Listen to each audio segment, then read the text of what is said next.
Ma päris esimest äriideed ma ei mäleta, sest neil oli palju. Ma mäletan seda, et neid oli just palju ja neid ma kaitsesin oma isale pidevalt ja ka võib-olla sõpradele, aga mäletan oma esimest töökohta päris hästi.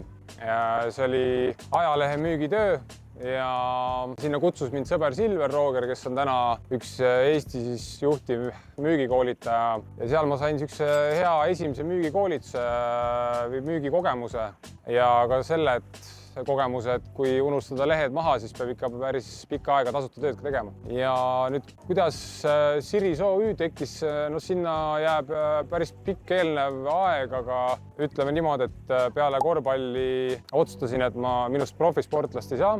Läksin tööle, kolisin Tallinna. Esimene töökoht Tallinnas oli siis otsemüügifirma, kus mul läks väga hästi. Saavutasin seal nii-öelda kõik auhinnad, mis saada oli ja sealt liikusin edasi siis Äripäeva. Ja Äripäevas ma tegelikult Risto Vanatoaga kohtusin, kellega me siis ka nii-öelda ideid koostama hakkasime või genereerima hakkasime. Ja Siris ongi siis Siim ja Risto lühend ja sealt võib-olla jah, pärinebki see Siris.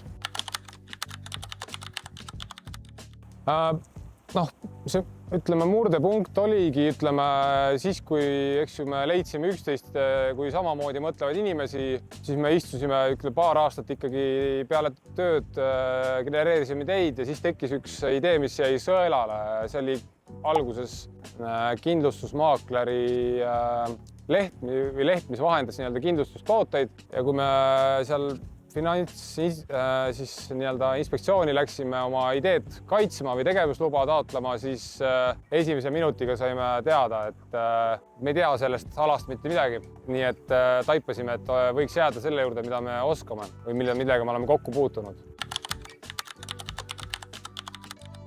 Esimesed suuremad katsumused olid seotud ikkagi rahaga. Ja kui me ütleme põhitöölt ära tulime, olime juba nii-öelda täielikult siis ettevõtjad või alustavad ettevõtjad, siis põhiküsimus oli see, et kust tuleb üüriraha, on vaja maksud maksta, eks ju, ja see igapäevane töö oligi see, et leida kliente, mõelda, genereerida müügiprojekte ja seal kõrval, et siis ka raha läks kontol. Nii et me alustasimegi minu korterist. Mööbel oli kokku lükatud, külmikus oli piim ainult close'ijatele või siis nii-öelda headele müügimeestele, kes siis jah, diile alla tõid. Üks katsumus kindlasti on noorel ettevõtjal ka oma nii-öelda tõsiseltvõetavus kuidagi maha müüa.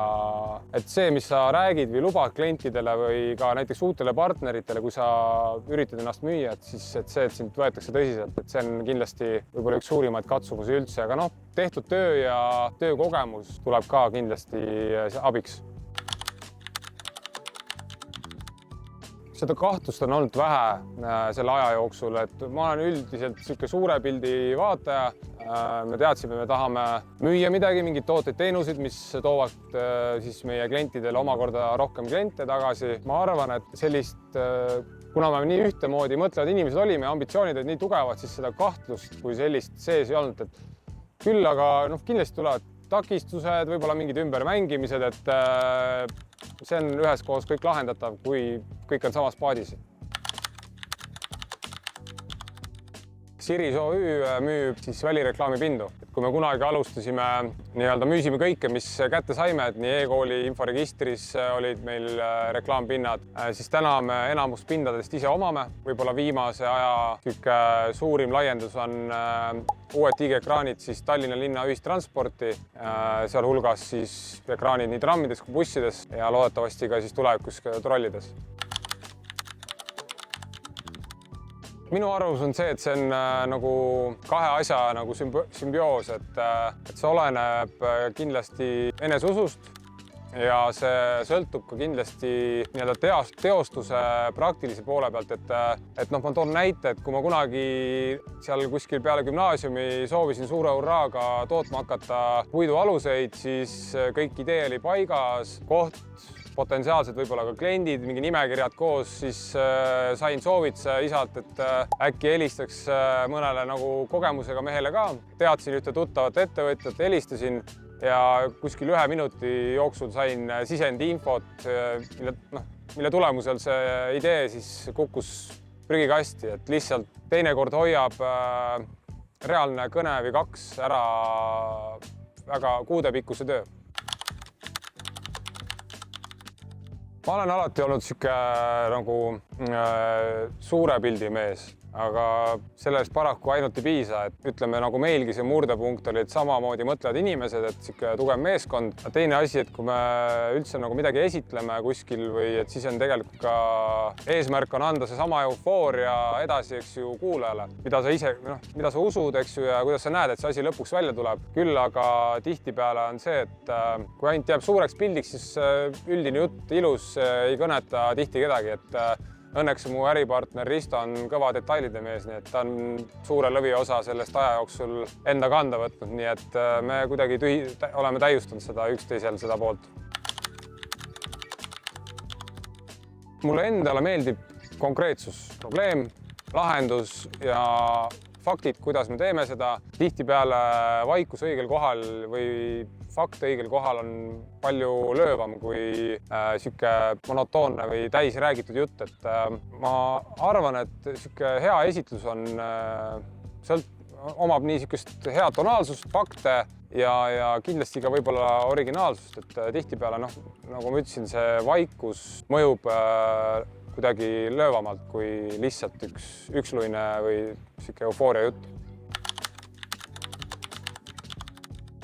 Ma siin natukene näppan ka võib-olla käesolevast aastast ühe enda coaching'u seansi materjale juhtimiskoolitajalt Ivar Raavilt. Küsimus on siis ka eneseusus, et visualiseeri korra seda lõpptulemust. Visualiseeri need detaile, kuidas see idee või see tegevuskava olema hakkab ja kui tõsimeeli sa sellesse usud. Ja kui see kava on nõrgem kui 10-10, siis mõtle või tunneta, mis on need nii-öelda takistused või hirmud, kuhu asi toppama võib jääda. Ja kui see tunne on 10-10, siis ma läheks edasi praktilise poolega ja see praktiline pool ongi võib-olla see näide, kui sul on mõni inimene, kellelt küsida või helistada, näiteks, ma ei tea, potentsiaalne klientki, et ära karda, küsi, helista, et mul hoidis see kunagi kokku päris kuudeviisi tööd.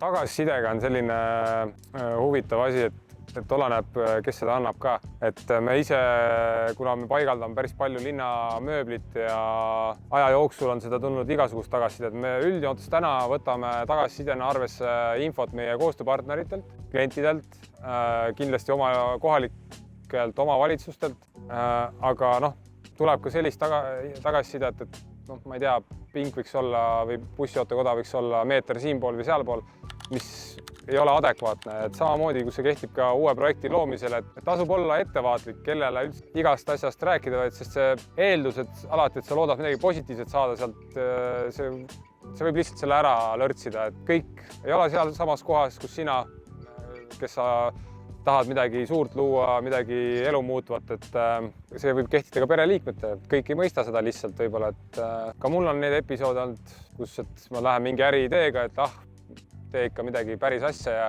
pigem see eneseusk ja miks mitte proovida ka tihtipeale kontakteeruda oma ettevõtluse kas just iidolitega, aga võib-olla kogenud ettevõtjatega, et mis nemad asjast arvavad, või ka siis samamoodi mõtlevate noortega näiteks.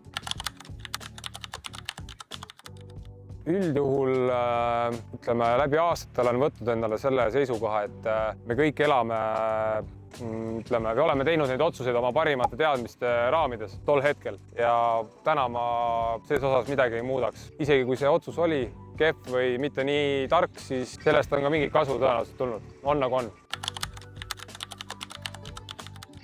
Esimene projekt, kindlasti kuna siin poole kohaga olen ka Pärnus korvpallitiimil, pean peatreeneri ametit, siis sama nagu ma ka seal ütlen, et see kommunikatsioon on ja avatus on kõige võti. Tiim on, ma saan aru, teil täna olemas, kes te seda videot vaatate. Kui küsimus on ideest nagu reaalsusse minekul või teostamise teemal, siis visualiseerige seda lõpp-pilti, mida te muuta tahate, mida luua tahate ja proovige seda ette kujutada ja hakake hoopis samm-sammu haaval tagasi tulema. On see siis mingi kasutajakogemus, on see mingi muutus elus tehnoloogiliselt, milline oleks siis elu, kui see asi juba toimib ja sealt sammu poole tagasi. Aga üldiselt eks see ole siuke miljoni küsimus, et käigu pealt kindlasti õpite üksteist paremini tundma ja täis kõik edasi.